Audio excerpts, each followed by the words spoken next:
Shalom. Salam damai sejahtera buat semua anak-anak Tuhan.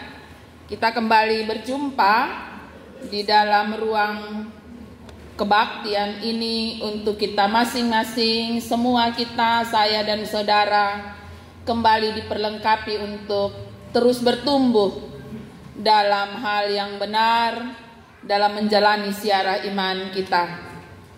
Saudara-saudaraku yang kekasih, Timotius ini adalah anak rohani dari Rasul Paulus yang dalam perjalanan penginjilan Timotius diminta oleh Rasul Paulus tinggal di Efesus untuk menjalani tanggung jawab pelayanan di sana. Itu bisa kita baca dalam suratnya yang pertama, 1 Timotius pasal 1 ayatnya yang ketiga.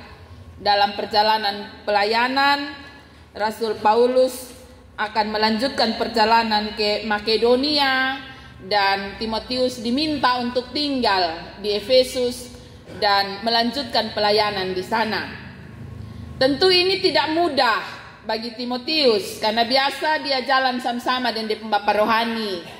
Dia mengadakan penginjilan, pekabaran Injil bersama dengan Paulus dan beberapa rasul lain.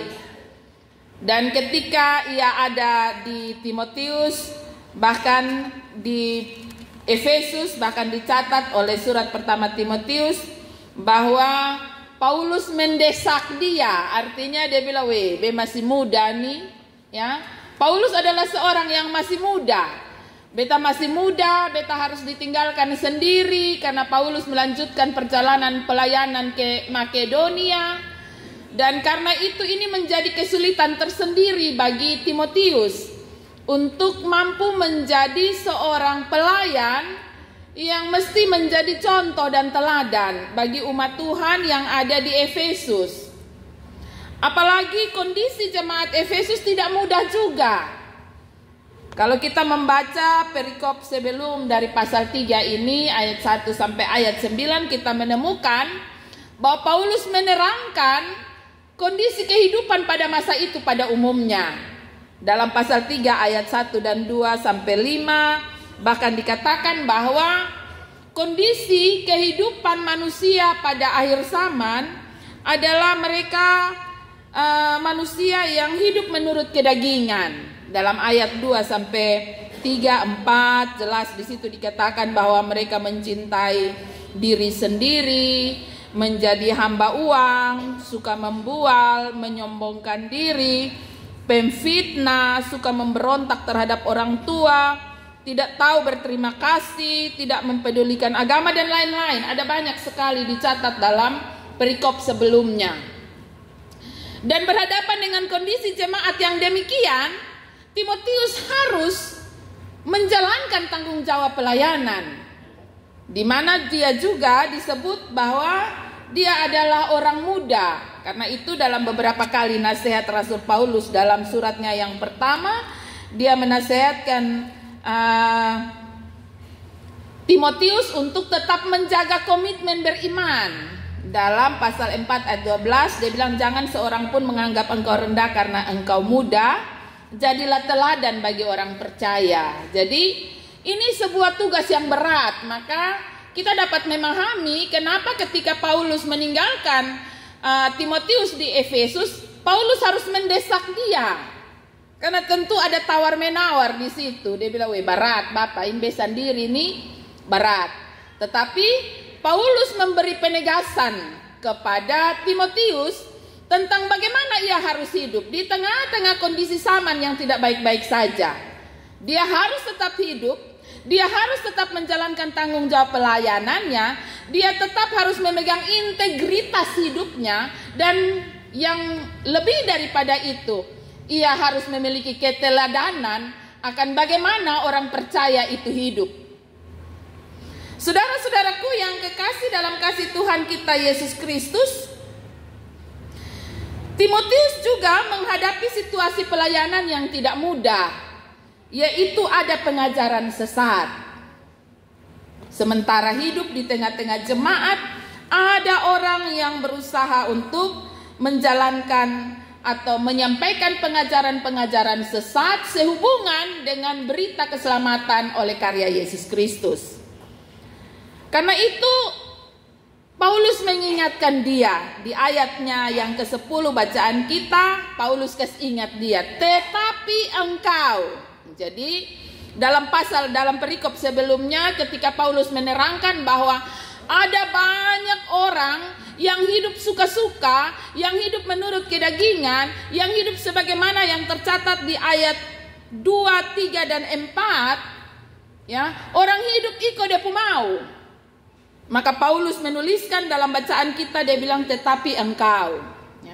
Kalau orang lain mau hidup dengan cara apapun sesuai dengan dong punya mau, tetapi engkau anak didikku, tetapi engkau anak Tuhan, tetapi engkau anak rohanimu, hidupmu harus berbeda.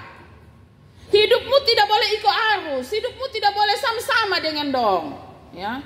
Bacaan ini menegaskan dalam ayat 10, tetapi engkau yang telah mengikuti ajaranku, cara hidupku, pendirianku, imanku, kesabaranku, kasihku dan ketekunanku. Ini sesuatu yang luar biasa, ya. Bahwa ketika berjalan bersama dengan Paulus, Timotius dapat banyak hal. Dia belajar banyak hal dari kehidupan seorang gurunya, rasul yang ia jalani sama-sama, ya. Dia belajar tentang bagaimana Paulus menyampaikan pengajaran. Dia belajar tentang bagaimana Paulus hidup dan menghidupi hidupnya, ya. Dia belajar tentang bagaimana Paulus berhadapan dengan orang-orang yang tidak sepaham dengannya, tentang pendiriannya, tentang imannya. Bagaimana Paulus bersikap sabar terhadap orang-orang yang membencinya. Bagaimana Paulus memiliki kasih dan bagaimana Paulus tetap bertekun dalam imannya. Meski diperhadapkan dengan berbagai tantangan, persoalan, tetapi Paulus mampu menunjukkan kehidupannya yang baik. Sehingga ini menjadi contoh yang baik bagi Timotius bagaimana ia harus hidup. Karena itu Paulus bilang, tetapi kamu, ya. Orang lain boleh hidup sembarang, tetapi lu jangan, lu susah sama dan beta begini lama, ya. Lu tahu bagaimana beta hidup, bagaimana lu belajar dari semua yang beta jalani, maka lu jangan sama ke dong, ya. Saudara-saudaraku yang kekasih, Paulus juga menyampaikan kepada Timotius bahwa di dalam menjalankan tanggung jawab pelayanan itu tidak mudah. Engkau akan diperhadapkan dengan penganiayaan, engkau akan diperhadapkan dengan penderitaan. Tapi Paulus bilang, lu lihat, lu pernah lihat bahwa Tonjus pernah mengalami hal yang sama. Di ayat yang ke-11 Paulus bilang kita pernah menderita di Antioquia, di Iconium, di Listra, ya. Paulus bilang, lu lihat Potong pernah menghadapi penderitaan, penganiayaan, orang melempari mereka di Listra, ya, karena pekabaran Injil. Jadi Paulus ingat kembali Timotius, lu lihat, waktu botong di sana, botong pernah menderita, botong pernah dianiaya, tetapi Tuhan tidak pernah meninggalkan kita. Engkau melihat bagaimana kebesaran Tuhan menyertai para hambanya. Karena itu dia mengingatkan dan menguatkan Timotius bagaimana ia harus hidup dan menjalani tanggung jawab pelayanannya. Di ayat 11 dia bilang bahwa semua penganiayaan itu kuderita dan Tuhan telah melepaskan aku daripadanya. Saudara-saudaraku yang kekasih, ini sebuah pengalaman iman luar biasa yang diteruskan oleh Paulus kepada Timotius tentang bagaimana kalau nanti satu saat ketika Timotius harus sendiri dan menjalani tanggung jawab pelayanan di Efesus dan Paulus tidak ada bersama dengan dia, bagaimana dia harus menghadapinya. Lu jangan takut, ya. Paulus sementara mau bilang bahwa son usah takut. Walaupun bapasan ada dengan lu, tetapi ketika lu hadapi penderitaan dan penganiayaan karena kabar baik yang engkau sampaikan, Tuhan akan melepaskan engkau. Ya. Saudara-saudaraku yang kekasih, ini sesuatu yang baik. Bagaimana contoh dan keteladanan itu diberikan oleh mereka yang lebih tua kepada mereka yang lebih muda. Bagaimana hidup beriman itu kita teruskan dan kita lanjutkan sebagai warisan kepada mereka yang lebih muda. Bagaimana cara hidup kita, bagaimana kita memegang prinsip takut akan Tuhan, bagaimana kita beriman. Itu semua menjadi warisan-warisan yang baik dalam kehidupan kita, dalam komunitas bergereja kita, bahkan dalam keluarga kita. Saudara-saudaraku yang kekasih, bahkan Rasul Paulus mengingatkan Timotius pada ayat yang ke-15 dalam nats pembimbing kita tadi, bahwa Timotius bukan anak yang baru mengerti dan mengenal Tuhan melalui Paulus. Timotius telah mengenal Tuhan dalam kehidupan keluarga dan rumah tangganya. Bahwa semenjak kecil, kalau kita membaca dalam surat pertama Timotius, kita menemukan bahwa semenjak kecil Timotius telah hidup dengan cara hidup yang benar karena ia memiliki orang tua yang luar biasa. Imannya bertumbuh akan pengenalan Tuhan lewat iman yang ia dapatkan dari kehidupan orang tuanya. Kita dapat membaca itu dalam pasal 1 ayat 5. Bahwa kehidupan Timotius bertumbuh dalam iman yang ia dapatkan dari nenek dan dari ibunya. Jadi nenek dan ibunya ini orang Yahudi, bapaknya orang Yunani, ya, orang yang belum mengenal Allah, ya. Tetapi walaupun bapaknya seorang Yunani, orang yang tidak mengenal Allah, tapi justru imannya bertumbuh karena penguatan-penguatan kasih yang ia dapatkan dari ibunya yang memiliki pengajaran yang benar, dari neneknya yang memiliki pengajaran yang benar. Saudara-saudaraku yang kekasih, di sini kita menemukan ada benang merah, ya. Dari kehidupan rumah tangganya, dalam keluarganya ia bertumbuh dalam pengenalan yang benar, dan ketika ia dewasa ia berjumpa, ketika ia masa muda ia berjumpa dengan orang yang benar. Nah, di sini kita mau melihat bahwa ternyata kita juga harus pandai-pandai memilih komunitas kita, ya. Kita harus pandai-pandai, ya, khususnya untuk orang-orang muda, ya. Hari ini anak katekisasi ada mau menyampaikan firman Tuhan lewat pujian. Jadi kesempatan bagi saya juga untuk menasihati orang muda, bahwa kalau di dalam rumah kita sudah diajar, dididik bagaimana orang percaya itu hidup melalui pengajaran yang benar dari orang tua kita, dari papa mama, ajar botong supaya jamba maki. Maka ketika kita di luar sana, carilah komunitas yang tidak suka bamaki. Ya. Karena apa? Karena kita akan menjadi orang munafik. Ya. Kalau masuk dalam rumah kotong jaga mamati, kotong pumulut sehingga kotong son bamaki. Tetapi sampai di luar, karena komunitas kita adalah orang yang pange botong, bukan yang botong punama, tapi dengan makian, maka kotong juga akan terbiasa. Komunitas kita akan membantu kita untuk membentuk karakter. Bagaimana kita hidup sebagai orang muda. Ya. Saudara-saudaraku yang kekasih, apa yang dijalani oleh Timotius dapat kita jadikan sebagai bahan perenungan dan refleksi. Bagaimana Timotius hidup? Ia hidup dalam keluarga yang baik, dan ketika remaja ia berjumpa dengan Paulus yang membentuk karakternya menjadi seorang yang baik. Ia bertumbuh dalam pengenalan yang benar akan Tuhan. Meskipun kehidupan di sekitarnya dipenuhi dengan berbagai hal yang tidak benar, ya. Kita menemukan di ayat 2, 3 dan 4. Ada orang yang tidak tahu mengasihi, ada orang yang tidak mau berdamai, suka menjelekan orang, tidak dapat mengekang diri, garang, tidak suka yang baik, suka mengkhianat, tidak berpikir panjang, berlagak tahu, lebih menuruti hawa nafsu daripada menuruti firman Allah. Ini kan ada zaman sekarang, dari zaman Paulus ada sampai hari ini tuh orang-orang yang begini kan ada di sekeliling kita. Kita tidak bisa bilang, weh, botong son mungkin bakal tumbuh dengan orang dong. Sonde. Tiap saat, tiap waktu dalam perjumpaan dengan banyak orang kita akan menemukan karakter yang seperti ini. Yang tercatat dalam ayat 2, 3 dan 4. Karakter orang-orang yang tidak takut Tuhan, yang hidup suka-suka, ya. Tapi bagaimana kita hidup di antara mereka? Kita belajar dari kehidupan Timotius. Saudara-saudaraku yang kekasih dalam kasih Tuhan kita Yesus Kristus, di sini kita menemukan bahwa dari Timotius kita belajar bahwa pendidikan itu penting.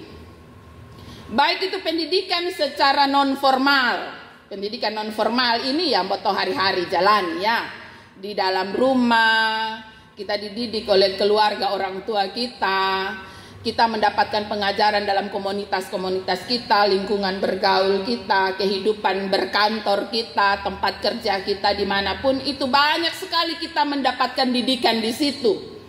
Didikan-didikan non formal. Tapi tidak terlepas juga kita mendapatkan pendidikan formal. Kita telah dididik dengan baik melalui pendidikan-pendidikan formal. Di sana kita telah dibentuk tentang bagaimana orang memiliki ilmu, kepandaian, dan kepintaran. Dan dari semuanya itu kita akan menjalani hari-hari ini. Saudara-saudaraku yang kekasih, segala yang kita dapatkan dalam bentuk pengajaran, nasihat, dan didikan akan diuji ketika kita diperhadapkan dengan tantangan dunia. Ya. Ketika kita diperhadapkan dengan persoalan dan pergumulan, ketika kita bertumbuh semakin dewasa, di mana kita mesti berhadapan dengan keputusan-keputusan yang harus kita ambil sendiri. Nah, ini yang tadi Timotius rasa berat. Maka Paulus desak dia untuk tetap ada di Efesus. Karena dia harus diperhadapkan dengan keputusan-keputusan yang harus dia ambil, yang harus diputuskan di lingkungan kerja, ya, di dunia yang begini keras, ya. Bagaimana umat Tuhan harus hidup karena setiap hari diperhadapkan dengan pengambilan keputusan. Saudara-saudaraku yang kekasih, kita lihat ya, bahwa Rasul Paulus sebagai orang tua rohani dari Timotius mampu memberikan keteladanan dari cara hidup dan ajarannya. Demikian juga orang tua dari Timotius, kalau kita baca di dalam ayat pasal 1 ayat 5, kita menemukan di sana bagaimana pengaruh orang tua di dalam kehidupan beriman Timotius. Karena itu kita meyakini bahwa ketika Timotius menjadi dewasa, meskipun ia masih muda dalam hal usia, ia telah dipercayakan untuk menjadi pemimpin jemaat di Efesus. Karena apa? Karena keteladanan hidupnya yang telah teruji. Saudara-saudaraku yang kekasih, bagaimana kita bisa bilang bahwa saya ini umat Tuhan, saya orang percaya, firman Tuhan sudah menjanjikan saya bahwa saya akan menjadi kepala bukan ekor. Tetapi karakter hidup kita seperti orang-orang yang ekor, bukan orang-orang kepala yang terpilih. Itu sulit. Ya, kita memimpikan untuk kehidupan di depan diperhadapkan dengan tantangan dunia kerja yang luar biasa penuh dengan ya seleksi yang ketat. Terus kita berharap bahwa saya anak Tuhan, saya orang percaya, saya pun papa majelis, saya pun mama pendeta, maka pasti saya akan mendapatkan bagian kepala. Saya bukan ekor. Tapi mental kita mental orang-orang ekor. Maka repot. Kita tidak bisa menjadi kepala. Kita tidak bisa menjadi kepala. Kemarin dalam ibadat pemuda gabungan klasis, ya, Mama KMK, Mama Ita, Mama Pendeta Ita menyampaikan tentang karakternya Daniel. Ia mampu, karakternya teruji ketika ia diperhadapkan dengan godaan yang berat. Karakternya teruji. Dan karena itu dari raja ganti raja, dari Nebukadnezar ganti Darius, karakter Daniel teruji dan ia tetap menjadi kepala. Karena apa? Karena ia tetap berkomitmen dan berpegang pada pendiriannya yang kuat akan iman dan percayanya kepada Allahnya. Demikian juga kehidupan kita. Kalau kehidupan kita tetap berpegang pada pendirian yang kuat akan iman dan percaya kita kepada Tuhan, Dan itu tersampaikan lewat karakter dan kehidupan kita yang benar-benar berpegang pada prinsip iman yang kuat. Maka janji Tuhan ya dan amin. Ya. Janji Tuhan ya dan amin. Janji Tuhan tidak diragukan. Janji Tuhan tidak akan terlambat. Janji Tuhan pasti. Saudara-saudaraku yang kekasih dalam kasih Tuhan kita Yesus Kristus, karena itu untuk menjadi saksi yang benar, maka kita harus mulai dengan hidup kita yang benar. Semuanya itu didasarkan pada pengenalan yang benar akan firman Tuhan.